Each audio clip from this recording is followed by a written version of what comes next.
আজকে এই যে গণ অভ্যুত্থানকে স্বাধীনতার উপরেও স্থান দেওয়ার একটি প্রচেষ্টা একটি মহল থেকে আমরা লক্ষ্য করেছি অত্যন্ত দুঃখের সাথে।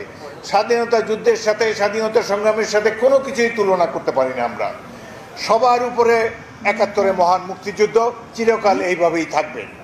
আমরা মুক্তিযুদ্ধকে কাউকে কলঙ্কিত করতে দেব না, মুক্তিযোদ্ধাদেরকে বিভক্ত হবে এটাও আমরা কখনো আশা করি না। কিছুদিন আগে একটি বক্তব্যের প্রতি আমাদের দৃষ্টি আকর্ষিত হয়েছে।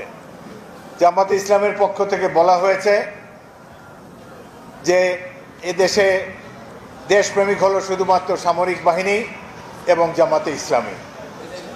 এই বক্তব্যে আমরা আহত হয়েছি।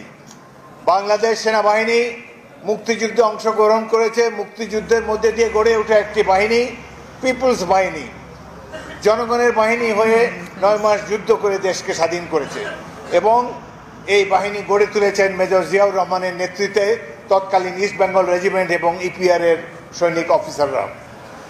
বাংলাদেশ সেনাবাহিনীকে কারো সার্টিফিকেটের প্রয়োজন নেই, তারা দেশপ্রেমিক কি দেশপ্রেমিক না।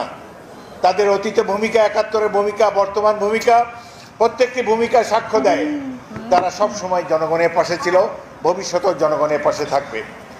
তবে জামাতে ইসলামীর এই বক্তব্যে আমি অবাক হয়েছিলাম।